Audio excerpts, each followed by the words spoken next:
We can't tell you his name. It's too dangerous to show his face. He won't even allow his voice to be recorded as he speaks through his translator. But we can show you these. Almost 55,000 photos he risked his life to bring out of Syria, some of which have never been seen publicly until now. And he's risking his life again to plead with Congress to act. How are you feeling in this moment, being back in Washington again? My feeling being here is a feeling of a bit of disappointment and at the same time frustration, because after everything that I've done in order to expose what the regime has done, we have yet to see any real action. His code name is Caesar. He was a military photographer in Damascus when the civil war began in 2011.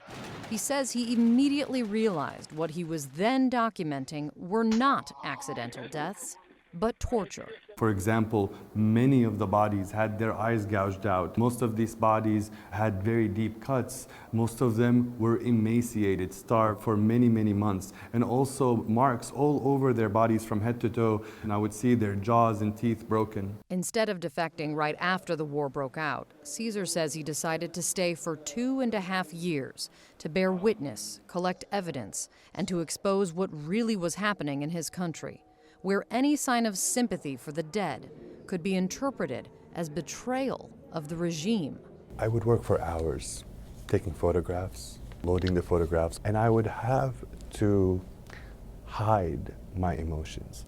I would have to pray that a tear does not come down my face, because if they saw one tear, if they saw one expression on my face that showed sympathy, then I would be killed, as would my family. How did you do that? I don't know. In 2013, he finally fled and brought with him what the FBI confirmed as authentic and the State Department's ambassador for war crimes described as stronger evidence than what existed against the Nazis. The Syrian government has denied responsibility and called the photos fake. Caesar made his first trip to Capitol Hill in 2014, testifying before Congress undercover in the exact same disguise he used for our interview.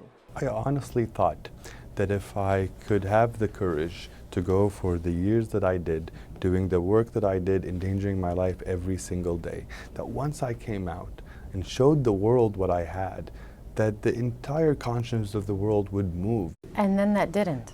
5 whole years, the world did not move. I'll never forget what he showed us. The sanctions bill sparked by Caesar's testimony and photographs has passed the House 3 times with bipartisan support, but has yet to make it to the Senate floor. So what I am pleading is for the American people to please save the Syrian people, save these people that do not deserve the hellish nightmare that they're living in. One of the lawmakers Caesar made his case to this time, Senator Lindsey Graham. Not only is he a longtime critic of Bashar al-Assad, Graham also has had the ear of President Trump, and he revealed to CNN that he's introducing a resolution to declare Assad a war criminal. To the people in Syria, we're not turning our back on you. I wish we could do better.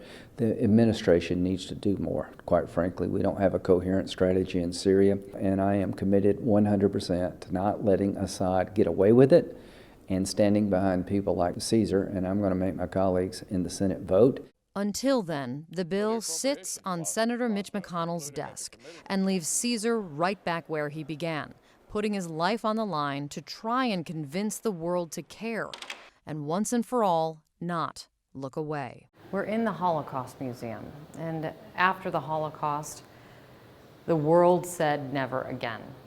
And I'm really struck by seeing the atrocities coming out of Syria and the fact that the world is not saying that. You're right. How many more children must be killed? How many more men must be tortured to death? How many more women must be raped until you mean it when you say never again?